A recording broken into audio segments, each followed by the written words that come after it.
It's another beautiful Saturday, and we thank you very much for keeping a date with us on the program Politics Today on Independent Television and Radio with your host, Sonny Duke Okosun.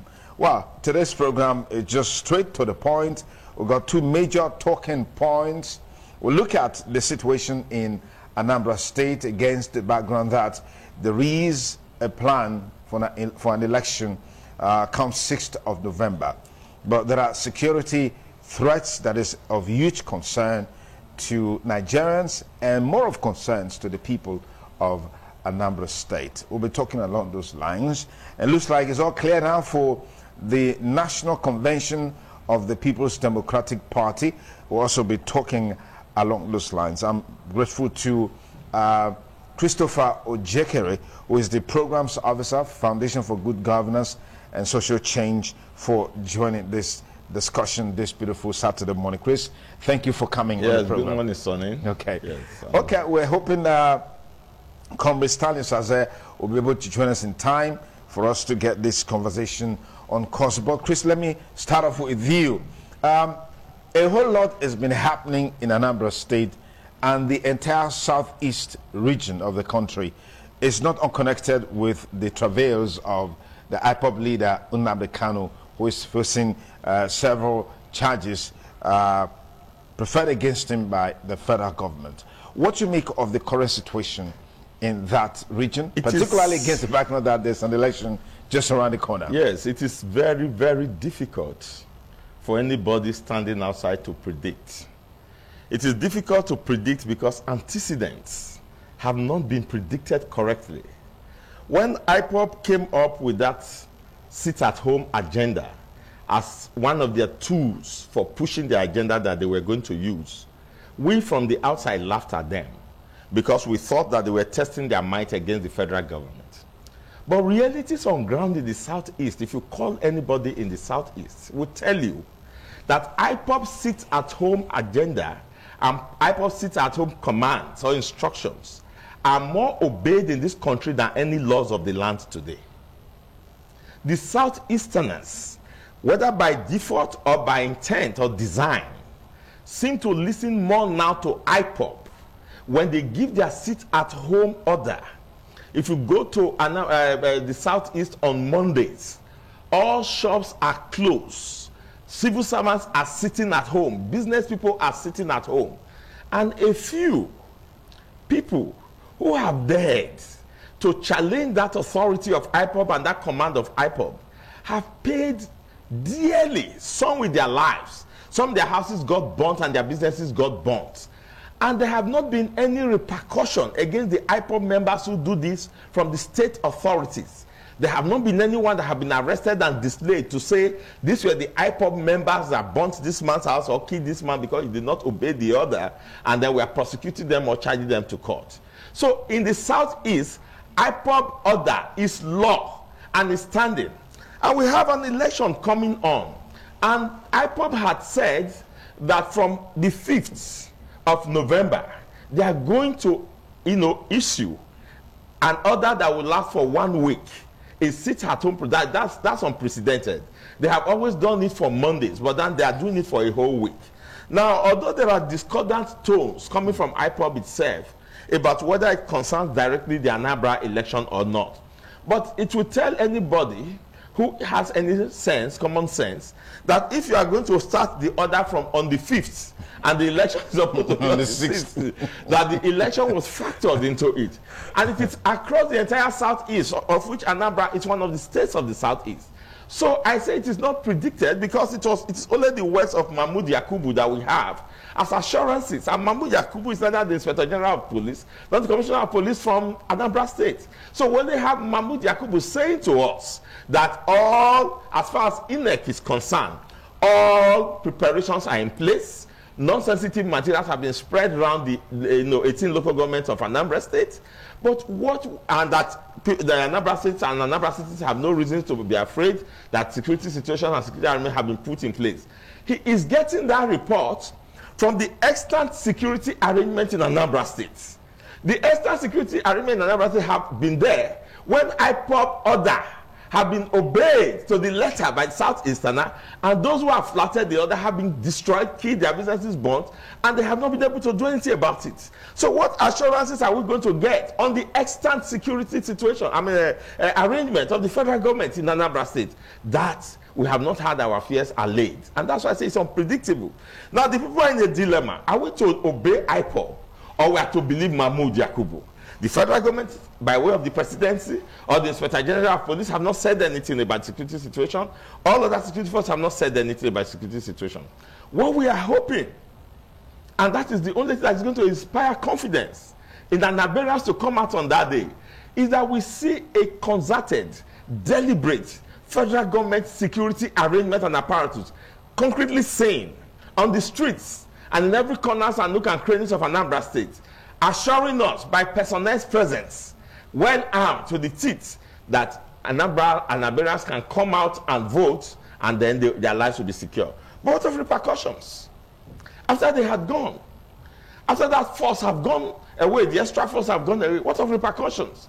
So it is a very dicey situation.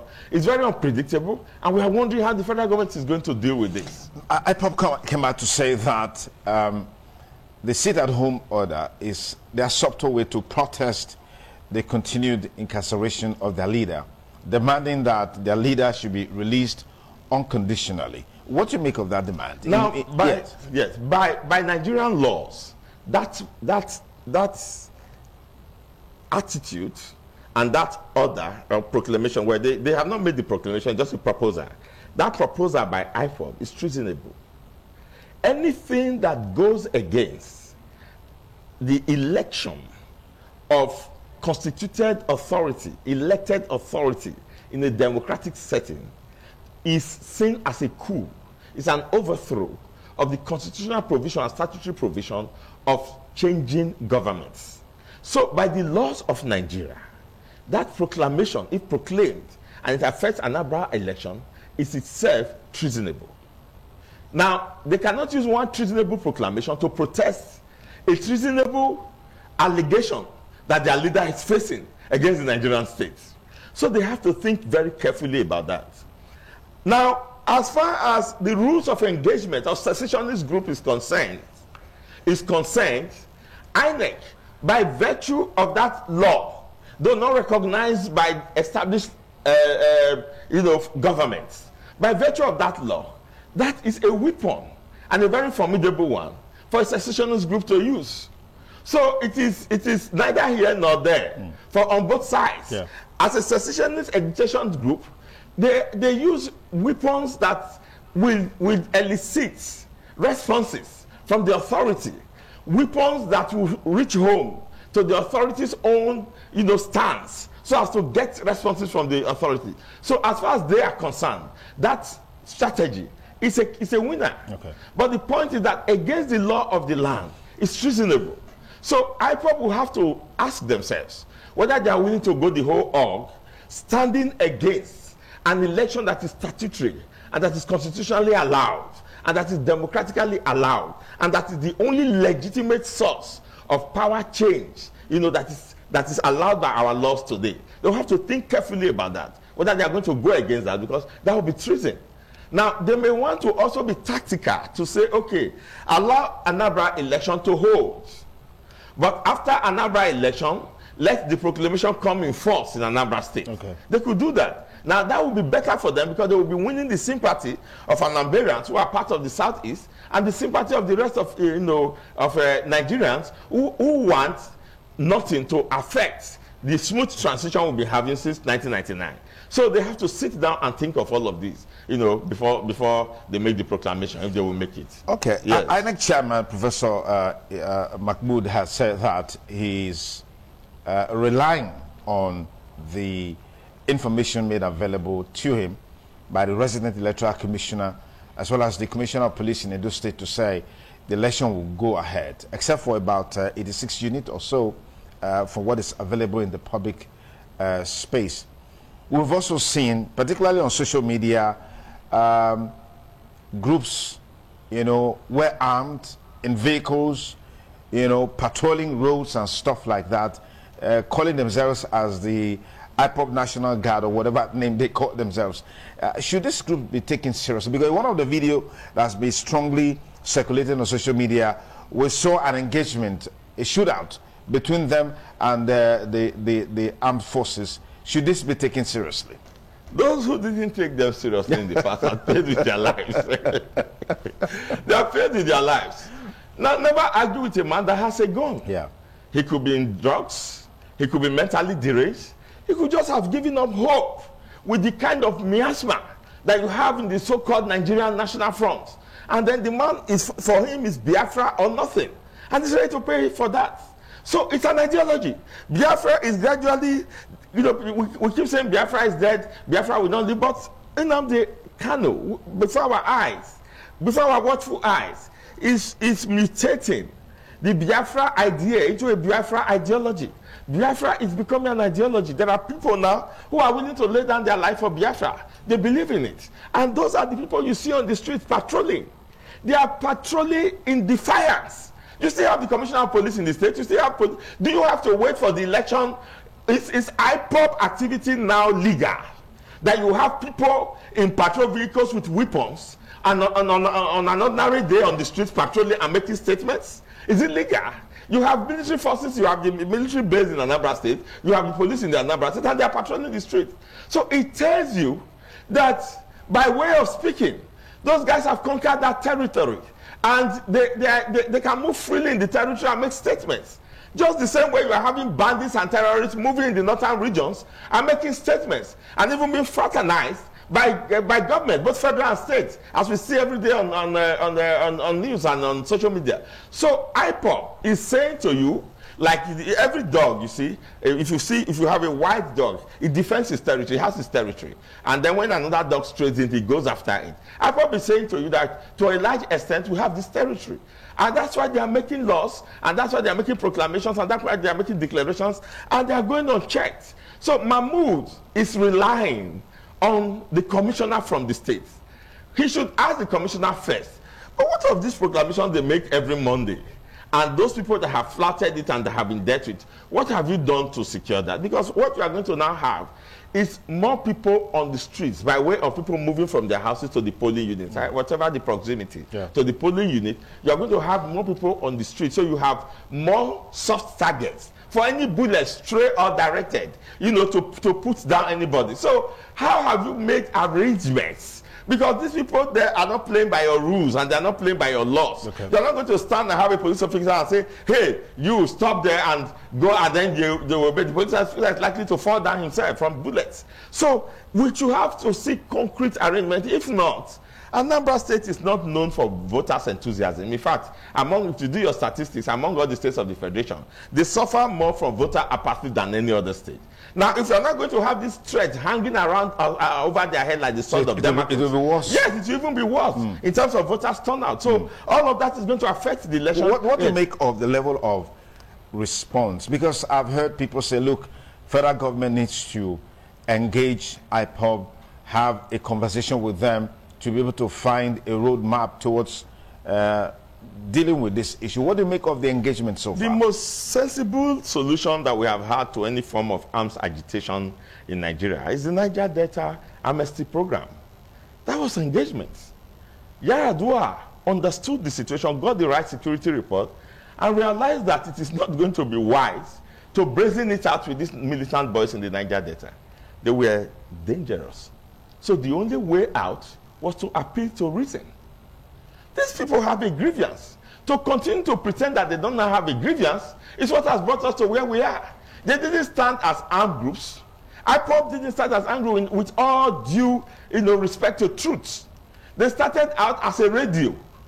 Radio Biafra, the ranting voice of one Nnamdi Kanu, is what has culminated today into this group that we have on the streets, into this army that you have on the street, not just group, it's an army.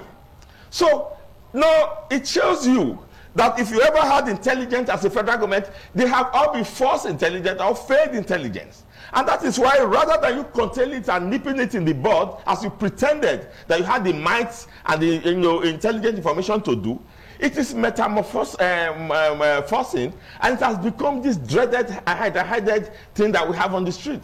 So you have to go the way of dialogue. We stoop to conquer, we retreat to advance. It is a war strategy. When you have got a situation like this at hand, you go the way of dialogue. If only to hear for the first time their grievances one-on-one. You have never heard it. If you ask the federal authority that what is the grievances of IPOB, he will tell you that's one ranting madman that they have incarcerated and cut like a chicken. That's what he's going to tell you. And because they always had this mistaken notion of equating a particular struggle or cause or an ideology with an individual. So we thought if we kill Shekara, Boko Haram will be dead. How dumb. Now we have put, what do you call it, Nnamdi Kanu behind bar. There have been more people killed by IPOB activities with Nnamdi Kanu behind bar than than when he was not behind bar. So what is the sense of your progression? You are progressing in retrogression. You are not progressing. You have had more people, more Nigerians killed with Nnamdi Kanu behind bar. So it is not IPOB that you have arrested or curtailed. It's just one man. So this is the time to sit down and say, look, let's hear these people out. Let's know their grievance. Let's know what, form of agreements we can reach, give and take, we can have with them. And then that may ensure peace and give you time to maneuver, to re-strategize, and even to solve the problem. Are you forbidding for history to record that you were a president that solved the problem of the Biafra agitation? Just as we have it on record today for all eternity that Sheikh Musa Yar'Adua, was that Sheikh? Musa Yar'Adua solved the militant problem of the Niger Delta.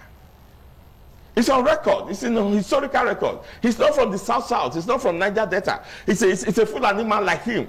But it's on record. And it's a good record in the histories of the Nigerian books. So why should you go with the record that you left more militant groups, more terrorist groups, more bandit groups as a president than you ever met in the history of Nigeria? It is a shame. But they are supposed to have been a general. They are not his creation. They are not his creation. They are not his creations. They are not his creation. No, they are not his creations. Banditry. We had the word banditry first from this government. Yes. Banditry is not his creation. It's not his creations. Well, do you have any evidence to back it up that it's his creations? Yes. What's the evidence? Because if he solved it, I'm going to give the credit to him. Okay. So if I'm going to give the credit to him, conversely, if he didn't solve it, he takes the blame. So the buck stops in his table. Absolutely. Yes, so the buck stops in his table. It's a social malaise. It's a social problem. It is a social problem. Yes, that needs to be solved. He needs to take the credit for solving it. If he doesn't solve it, he should not escape the culpability of taking responsibility. Okay, let's stay on course, Chris. Let's stay on course for a moment. The IPOB issue, as it relates to the election, is hydra-headed. Yes. Let's look at the candidates, the political parties. Yes. We've also seen the last couple of days cross-carpeting, decamping, and people making insinuations in some quarters on, oh, this is the party of the day, or this is the party of the moment, and all of that. And we've even had one of the political parties collapsing its entire structure into another party. What are your perspectives on this? Now, first of all, you have 18 political parties. With this one now that have collapsed, maybe they are now 17. But the last time I counted the political parties that were producing candidates to go into the election, there are 18. But when the press are talking, they talk of only 3. They talk about APGA, APC, and PDP. Now, the curious thing there is that in the case of a dual election, for instance, we're talking of only 2. We're talking of the PDP and the APC. In many other states of the country, and even in federal elections, you talk of APC and PDP. The fact that you talk of APGA first in Anambra, tells you that there is a force, a political force in Anambra, and of course, it's with antecedents, that have ruled the state for the past 16 years. The last 2 governors have been from APGA. So now it tells you that there's a political force, which is the APGA. So you have 3 political forces slugging it out. Now, all the collapsing that is done into either of these 3 parties. And those people that are collapsing, well, maybe by another discussion, you find that many of them are just pretenders. Sometimes when they say they are collapsing their entire structure, it is them, their father, their mother, their family members. So they set up these parties because they want to use them to negotiate. So let me talk about the 3 serious parties. First of all, the 3 serious parties have 3 popular candidates. And I love the candidates of APGA and PDP. The candidate of APC, if you take time to browse their profile, you would find that you are one of the, what do you call it, item in the profile of the candidate of the APC is that he was an aide to the president. I would very well advise him here to try and do the same thing with one of the governors, who were mad from the PDP or the APC. Because when you put the three profiles together, he will better serve as an aide either to Soludo or to Valentine. No, I'm speaking my mind. And that's Andy Uba. Yeah. I mean, he's been there forever in Anambra politics, not with the best of narrative. He and the brother, who were problematic to Igige, when Igige was governor. I mean, this is the family that took Igige to the shrine and asked him to swear that a part of the allocation of Anambra State will be given to them every month, that made Igige popular when he resisted them. So it's a family that I thought, in my opinion, should by now have resigned from Anambra politics. So he just stays there as a senator, that his constituency have allowed him to be. Anambra is by no means a mean state in Nigeria when it comes to giants, in intellectual brilliance. The governor who is there now has a very intimidating CV, that is Obiano, but it's even given to a master. Soludo's CV, sometimes I even think that Soludo should have been thinking of the presidency, to be very frank. And it is people like that who states should produce to come and rule the affairs of state. It's very serious business. It's not business for aides. It's serious business. So you only allow some people like those men I've mentioned if you don't have that kind of people in the field. When you have people like that in the field, because listen, we are going into this election in a new transition or metamorphosis that Nigeria is undergoing. It is no longer that kind of infantile politics. We are entering into the regions of sophistry, where you have terrorism raging. You are having a hegemonic attempts at domination. You need people who understand the dynamics of politics, the dynamics of economics, the dynamics of international relations and play and diplomacy. Because all of these things is not just going to end in Nigeria, it's going to spiral out. So you need people who understand these things. People who are able. Now look at IPOB running riots in the streets. The governors don't know whether they're in support of IPOB, they don't know whether they're not in support of IPOB and all of that. That shows that there's no coordination in that sub-region. So you need leaders who will come and be able to take charge of the reign of leadership and provide some direction for that region. So you are needing people who understand, who are tested and who understand all these dynamics. You don't just need politicians who have been there forever and who have been climbing on the back of godfathers and so on and so forth. So that's why I'm excited at Soludo, and I'm excited at the PDP candidate. The PDP candidate was the past president of Transcorp. He's been there in the corporate world. He was one time in the bank too. He's been 17 years, I think, in now Merchant Bank and so on. So it's actually a contest of bankers, the way I'm saying it. So these guys are going to the pool, and one of them is going to become the governor of Anambra State. Anambra is not going to regret having any of them as governor. But you and I know that within the context of Nigerian politics, these things, as lofty as they are, don't matter. Yes. Anambra is going to be a little different. And the reason is this. Now, sometimes you begin to predict the end of an election process by the process itself and how it went. Now, if you check the process from the beginning, the factor of incumbency is strongly for Soludo. They have not hidden their love for each other, Soludo and Obiano. In fact, Soludo is Obiano's candidate. Obiano has not hidden his support for Soludo. And I think that's rightly so. But he has not unduly skewed any process in favor of Soludo. Now, so it's fairly predictable to me, but I don't want to jump the guns. Now, what I know is that right now, you have to choose. They're already candidates. That's the joy. That's the point I'm trying to make. If you have charlatans as aspirants, then you could begin to say, oh, we don't know whether one of these charlatans is going to end up as the candidate. So whether you choose Obiano or you choose Valentine Odigwe, or what is his name, you are going to choose a good governor, because you are choosing men of experience and competence and achievements who have achieved not from government contracts, inflations, and all of that. I mean, these are professionals, core professionals in their field. They have built reputations, they have built institutions. The banking capitalization, Soludo forever, ends that. Today we had no banks before Soludo became governor of Central Bank. Soludo became governor of Central Bank, and then he came up with a banking policy that has forever changed our banking landscape.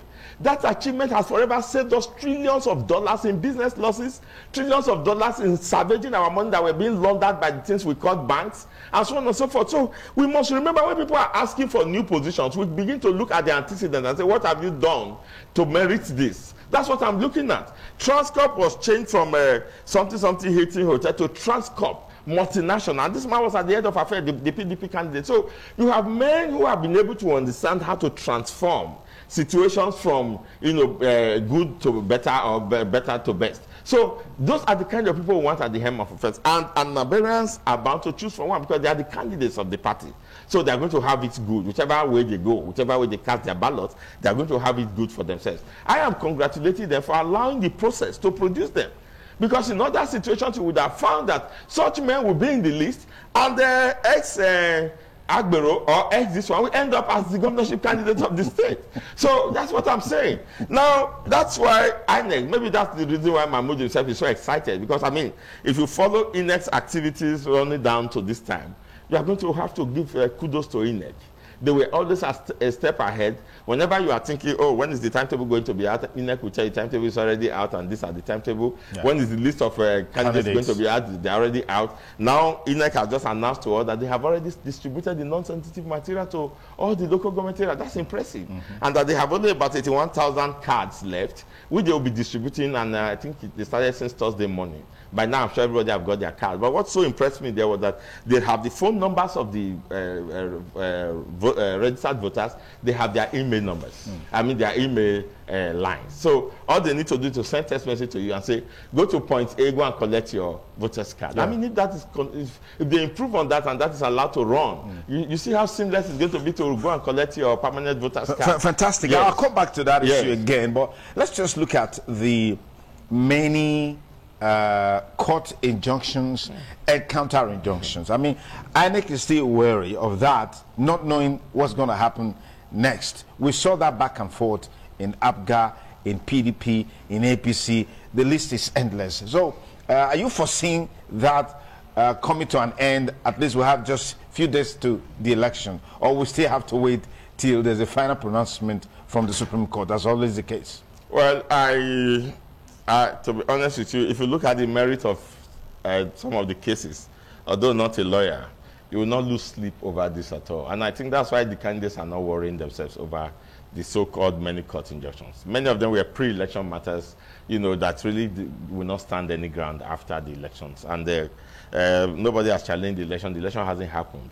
Where they will begin to worry is when you begin to challenge the elections, and you begin to challenge the processes, and begin to challenge the results release and all that. And I think much of that will be solved now, since we are going to have a concentration of INEC officials in one state, and a lot of electronic innovations, by INEC. So I think much of that will be solved. So I don't see these court cases, substantially affecting anything. And that's why you find that many people are collapsing their structures. Some of these people collapsing their structures now, they are from the parties.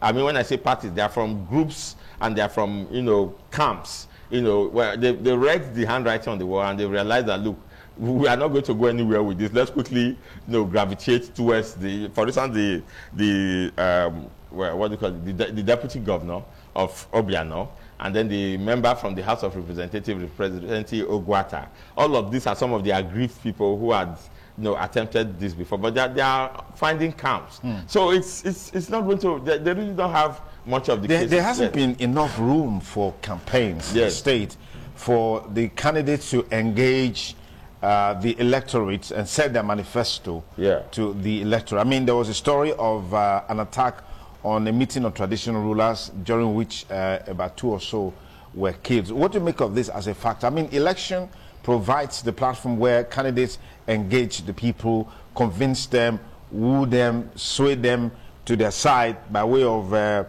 popular campaign or popular manifesto. That hasn't been the case in Anambra State. Yes, and part of it is what we had discussed earlier. There is the atmosphere of fear that IPOB have managed to spread, that everything not IPOB and not Biafra is a target.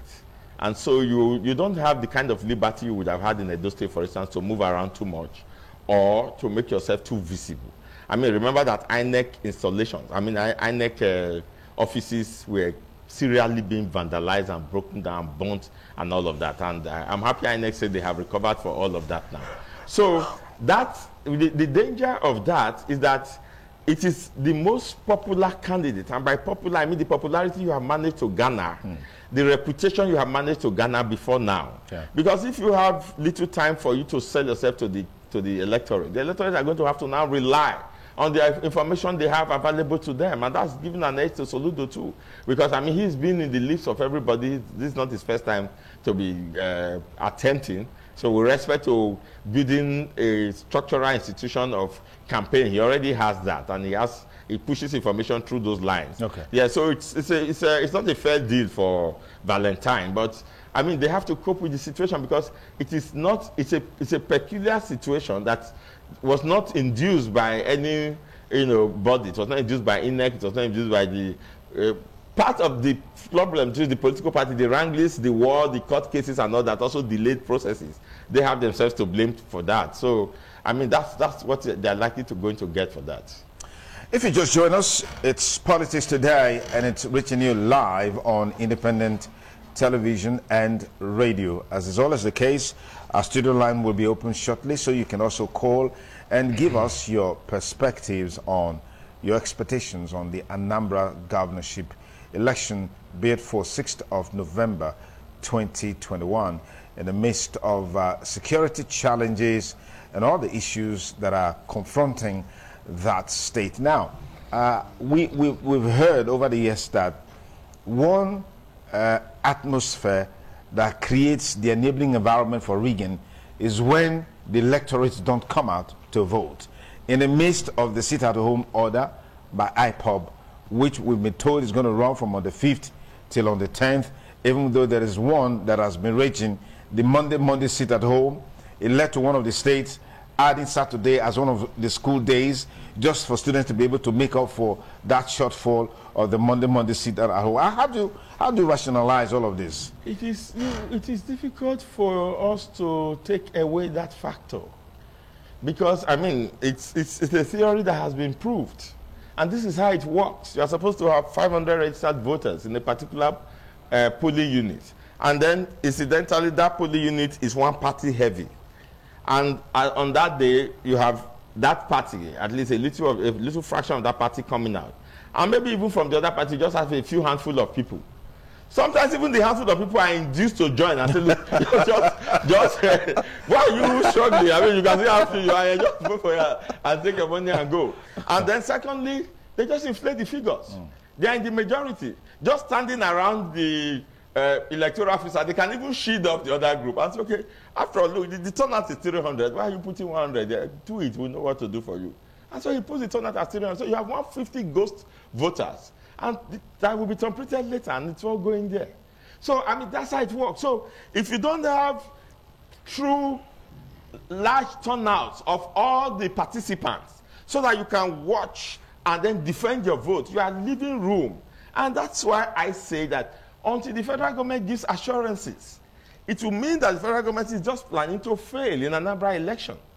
Because you have to boost confidence in the electorate to come out. It's their life. All of those empty assurances from a civilian, Mahmoud Yakubu, even the assurances from the Commissioner of Police, if they don't see personnel on the street and armored tanks, nobody is going to come out. Because IPOB are among the people. And IPOB are the people. No mother is going to tell you his son is IPOB. And the boy is cuddling an AK-47 and is in his room and is watching those who are going to come out from that street. And he knows the shortcut you are going to take. And so you are coming out, he comes around the other corner, he puts you down, he gets into the next forest, and he's gone. So you can't just wish it away and say, oh, don't worry, do that. You have to make that arrangement. If you don't make that arrangement, you are endangering the life of Anamberans, and they won't come out. So, and that's going to leave room for a lot of infractions. What you are not going to have is not likely to be a true reflection, depending on whose members, I mean, of the political party. Well, you talked about technology. Yes. It's for transmission. Yeah, transmission of election results. It's for transmission. It is what the electoral officer has recorded and fed into it that is transmitted. So if the electoral officer has compromised, whatever he recorded, that's what is transmitted. Okay, let's quickly talk about the PDP convention. I just saw, yesterday where Uche Secondus, Prince Uche Secondus, is headed for the Supreme Court to perhaps seek further redress. The convention, I'm sure, is in full course, in full swing. Give us your perspective. I mean, looking at all that has transpired so far, even using Edo State as a case study, as it were. Now, I said to Uyi the last time I was in the program that my happiness with Godwin Obaseki is how he's been able to thrust himself into this arrangist system they call godfatherism or Kabbalism, if I may use that word. And it's breaking the whole thing apart so that you are having a transition. I'm a strong believer that crisis is transition. When you have a crisis, it's going to transit and it's going to develop another system. That system is going to be more democratic because it's going to be owned more. Now, that is what is playing out in the PDP. Uche Secondus, is it not funny? I mean, everyone knows in this country that Uche Secondus was imposed on the PDP by Wike, the governor of Rivers State. It was his boy, and I know the context at that time. And all the fight against Alimodu Sheriff and all of that, and then the conspiracy and all of that. I mean, Rivers State, they were a government, they are still a party in opposition. The people who are the big wigs in the party is oil-rich Rivers State and all of the big money bags like Atiku and so on and so forth. And then Uche Secondus, always a loyal boy to Wike, was foisted on the party. If there was a democratic process that produced the chairman of PDP from that outset, you won't have all that you're having now. But he's a child of circumstances. Yes. Or he was a child of circumstances. Yes. You recall very much, I mean, the wranglings and the crisis that threw the party with Alimodu Sheriff's tenure. That is the problem. Now, the solution shouldn't also be a problem. If you have that, then you throw it open. Okay. Allow the process to be democratic and to democratically produce a chairman. So you won't have another Alimodu Sheriff. You're having another Alimodu Sheriff. That's exactly what you're having. That's what you're having. So it is funny that the convention that is holding today, it is Secondus who is taking the PDP to the Supreme Court. It's very funny. That is, Secondus owes everything he ever is politically to the PDP. So what has happened? To defend his seat as the chairman of the party. And that is the respect I have for Adams Oshiomhole. Whatever has happened, whatever losses he has incurred, that is the respect I have for him. Adams Oshiomhole is not in the Supreme Court today taking the APC to court. So he's there taking the APC to court. I mean, if the going gets tough, the tough gets going. Yeah. The weak bows out. If the system becomes too much for you, you don't destroy the system because you want, you will not make any point. There is no way. Achebe said you cannot win a war against your community. The PDP is his community. Even if he succeeds in the Supreme Court, he's not going to win the party. Did you understand that? So he has to understand this dynamics. So it's funny that he's going to the Supreme Court. He's going to lose in the Supreme Court. Because what he's asking the Supreme Court to do is what he was asking the appeal courts to do. And the appeal courts thought, he said, I forgot how the judge described it, but it was something like a personal voyage of whatever. It's for me, it's a misadventure. You are asking a process that was legally entrenched and brought to being democratically, that process should be upturned to satisfy your personal ambition. That's what he's asking. You cannot overthrow the process. The processes that led to the convention are all statutory and following the PDP constitution. You cannot overthrow that process, whatever you do in the courts. Okay. Yes. Would you say things are shaping up for 2023, basically with what is happening across political divide? They are shaping up for 2023, but they are shaping up for 2023 politically, or should I use the word party-wise.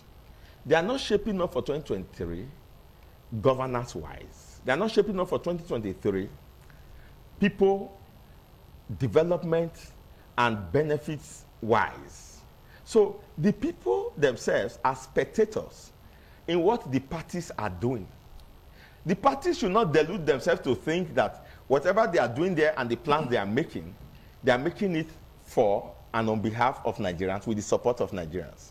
Nigerians are seeing them as doing their own thing, running their own political agenda and doing all their political wrangling and taking themselves to the court and all of that. And Nigerians are wondering how and what all of this have got to do with them. Because Nigerians are dealing with the issues of security and are forever wondering what is happening that the leaders of the South cannot sit down to say, why are Southerners cannon folders to any errant terrorists or bandits in our forest killing our women, killing our people? We cannot keep quiet and pretend that shedding of our blood and depopulating the South is part and parcel of what we are to accept as governance in this country. No form of political activities, decamping, cross-carpeting, would take that away from the discourse and our agenda, the people's agenda for 2023. It's not what they are doing now. What they are doing now is political. It should go on so that in case they solve this before 2023, we have a process, we have a structure to go. I'm not against it. But they should understand that the agenda we are going to be discussing in 2023 as a people is what is happening. Why have people, prominent Nigerians, come out to say that the government is complicit in terrorism going on in Nigeria, and they have refused to name them as terrorists? The government is complicit that ministers, that some governors, that senators are sponsoring terrorism, and our government has not done anything about that till now. This is the people agenda. People agenda are asking, why is foodstuff in Nigerian market the worst? Since I was born, I'm over 50. Why are we having the worst form of inflation? And the government is saying that they have invested so much in agriculture. Why are our roads forever not repaired? Look at Benin Abuja roads. Look at all the roads in Nigeria. I don't know which one is to be exempted. Why are the roads like that? That's the people's agenda for 2023. It's not what they are doing now. So they're not pulling wool over our eyes. They are involved in political activities. As activities, we are doing the analysis for the activities. But the agenda. So what is shaping up? It's not visiting Jagaban or visiting this one in Lagos. That's not what we are after. You can visit Jagaban as much as you like, but we are looking for a president. First of all, as a Southerner, we are looking for a Southern president. And the PDP have better, they're in the convention now, they are better beware. They have zoned all their party offices. And they are boasting about that. They have been silent about where the president, the vice president, the Senate president, the principal actors of government is going to go. The South want to know where the presidency is zoned to in the PDP. So PDP is not going to take it for granted as they say that it's a Southern party. There's no Southern party for the South now, except the party that will produce the president that will protect the South from rampaging murderers in our forests and our bushfire. That's the question and the agenda for 2023 for the people. Yes. Right. Thank you very much, Christopher Jekere. It's still Politics Today on Independent Television and Radio. Our studio line is open. Dial it now and be part of the discussion. Hello, caller. Good morning. What's your name and where are you calling from? Hello, good morning. This is Nelson coming from Benin. Nelson, good morning. Go ahead, please, with your contribution. Okay. The issue with Anambra election is just that the security situation of this country will not allow people to come and cast their votes. So when you have security, the different security network in different states, and over there they also have their own. So you cannot decide to say, okay, we don't want anything like security network in this state, because each and every other state that has their security network. So it will be very hard for that election to take place. That's the truth, because the lives of the people is at risk. Thank you. All right, thank you very much, caller. Hello, caller. Good morning. Sonny Yadosa, I guess. Yeah, Sonny, good morning. Thank you for joining us on the program. Good morning. Thank you very much, sir. Okay. Good morning. Good morning, Mr. Chris. Yeah, morning, Sonny. Morning, I can hear you. Sometimes I told Dr. Chief that I think they should not give you the whole day to continue. Honestly speaking, you have spoken my mind, and it's not because you spoke my mind, I will disagree when there is need to disagree. Then I will be foolish to disagree when there is no need to disagree. I will only just ask begging federal government. If you remember the words of Archbishop Dr. He said, look at how much Africa is spending on guns, just to kill another African citizen. So I want to use of media to get to that government. It's not by parading military personnel or police officers say they are ready for war. You can see the action is speaking louder than the words that they are saying. So I agree with Mr. President and the government of the Southeast to look for a way to talk with Nnamdi Kanu, irrespective of their desire and their aspiration. Are they seeing as the citizens of Nigeria and they are from the various states? So let's call them and talk with them. Because you look at it right now, people are trying to listen to them. They have to listen to their various governors and the federal government, because when everything goes bad, they will be on their own and they will not support them. So to avoid all that, let them call them to others, see how they can support them, talk with them, and give them templates. They know it's not there, they can review it before they go to strike again. If they do that one, this tension in the East is will die down because it's becoming like Boko Haram said that education is not needed, local education. Thank you. Good morning, sir. Thank you, Sani Dosa. Valid points that you raised there. We'll have you on Politics Today. Caller, good morning. What's your name and where are you calling us from? Calling from Delaware. Yes, go ahead, please. Vis-a-vis the things going on in East Nigeria, our present leadership, I mean the federal government, they believe so much in mind. They believe so much in the use of whips and chain and even scorpion. At the time, we must remember this is not a military rule. You must engage people. The right to live a marriage that is not working is the right of everybody, even if they are going about it in the wrong methods. It's happening in Spain. Barcelona wants to leave. It happened in Ukraine. They left Russia. It's happening everywhere, even in Canada. People want to leave. But you have to engage them. You cannot use fire to quench fire. You use water to quench fire. So everybody, nobody has a monopoly of violence. Absolutely. Absolutely. You don't care about them. You don't want to cross them. They will resort to means to defend themselves. Okay. If you keep 10 of them, 1 or 2 men of your own side will die too. But it's not the way forward. Engage these guys. Engage their leader. Bring back their leader. Engage him. He can talk to their men. In 10 minutes, everything will come to normal. So our leaders believe in this, they believe in God. They are buying fighter jets, intimidating the whole nation. People are before. Normally, Fulani, whatever, Sunni people, Eastern people now having problems. Election cannot hold. It is how to govern. It should also consult people who have been leaders before. Jonathan Goodluck, Obasanjo, and the rest. And for a clue from them, how they tackle these issues. These things have been there. So they should go to the round table and discuss. You should not use wish from these guys again. Yes. Okay, thank you very much, caller. You're live on the program now. Politics Today is a program. Good morning. What's your name? Where are you calling us from? I'm Osek. I'm calling from USA. Osek, go ahead, please. Okay. I think I must commend Ojikere, Mr. Ojikere very well. He's done justice to the topic.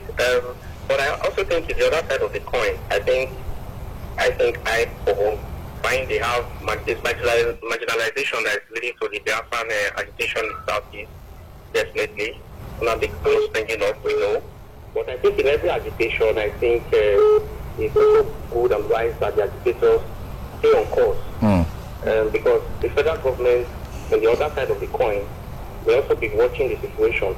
And, you know, the international community is watching. Okay. So they won't want to just militarize Anambra State as it were at the moment, or the Southeast itself. Okay. So we want to see, watch and see how the agitators will conduct themselves. Okay. But eventually there is no election in Anambra State as it were. God forbid, we pray there is election peaceful and fair, free and fair. But eventually there is no, if the situation goes beyond that, and maybe there is voter party bloodshed and some maybe persons make the election being held. The federal government at its way, as the government of the country, may at this point in time will come in and take very decisive decisions, which is articulated for some weeks before now, the state of emergency. So I think we don't want that at all. So my advice or I hope is for them to, because you are having special group now springing up, going beyond control, and as you have said, something that is hydra-headed. Yeah. You know, when things go beyond control, I don't think even think the IPOB, the new IPOB agitators themselves can even contain the situation. So all this now, I appeal to them, and Nigerians will appeal to them to stay on course with the agitation and don't take arms against the Nigerian state. Thank you. Hello, caller. Good morning. Good morning. Good morning, sir. What's your name and where are you calling us from? Mrs. Margaret, calling from GRA. Yeah, Mrs. Margaret, please go ahead with your contribution. I want to talk about the case of Nnamdi Kanu. Yes, go ahead. Okay, we lost that call. Apparently, you're tongue-tied. You couldn't say anything, even when we gave you the opportunity. Caller, good morning. What's your name and where are you calling from? Yes, go ahead. Good morning. Yes, go ahead. I want to ask, when any place that is using the middle fence and the fence is not testless, can I use a fuel or gas to quench fire? I believe you can use water. Okay. Because it's right, federal government just keep fire. So I'm going to call those people to order and talk and listen. I said everything would have died down now. What will people will sit down, 6,000 to sit at home, no, this election, no. Some people say, come out. Don't do that, too. Don't enjoy yourself by yourself. I don't believe in government, I'm about myself. I will not come up to I want to go abroad. I don't know who's going to protect me. Okay. So who knows what to do for yourself? But I'm going to try and do this thing and what for all. If you marry right, say you want to go, you can't force him to stay with you with one. Okay. Go to people. If you can't, you don't want to go to marry her. Thank you. All right, thank you. More calls just before we call it a wrap on the show today. Good morning, caller. Tell us your name and where you're calling from. Good morning. Hello, caller. Good morning. What's your name and where you calling from? Hello, good morning. Hello, good morning, Mr. Sonny Duke. Good morning. Tell us where you're calling from. Your name too. Yeah, I'm calling from Benin. Okay. To Ida College in Benin. Okay, go ahead. Your commentator has done wonderfully well, and I commend him. Thank you. The person that we should be looking at for in 2023 should guarantee the SARS, as he has said, security. And the current dispensation or administration to dialogue with IPOB. Osiba just did it while he was on medical vacation in 2016, and Niger Delta Avengers problem was resolved. And we all clamored that he should continue until he came back. So dialogue is the best option, not force or whatever he's using now. That will not solve it. It will further escalate it.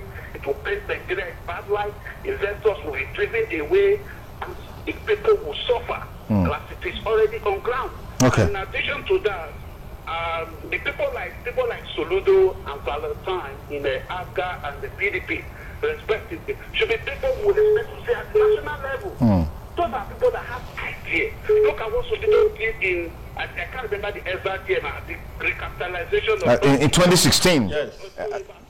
Yes. 25 billion. Yeah. If you don't have it, you lend. That's idea. That's what saved our banking industry. Yeah. People like that should be entrusted with further responsibility. Going at state level, we're good, but they should look ahead. That's the humble contribution. Thank you. We appreciate you for those humble contributions that you just make. As a matter of fact, we're probably going to have you as our last contributor via telephone on the program. But Chris, how do you distill all of these views together, particularly as it relates to the concerns about whatever IPOB stands for could have a ripple effect in the country if it's not properly handled? Would you say the people that called in now are stupid people? These are intelligent people, and these are Nigerians. It tells you the government is not listening. All other Nigerians are thinking the same way. They know the solutions to the problems. It is only the government that does not know the solution to the problem. And we don't know why. So it makes us know that we don't have the same agenda. If you do an opinion pool about how to solve these our problems, these intractable problems that don't seem to go away, Nigerians will give you the solutions to the problems. And if you apply those solutions, the problems will be solved. But our government is not interested in the solution. I've read that conclusion long ago.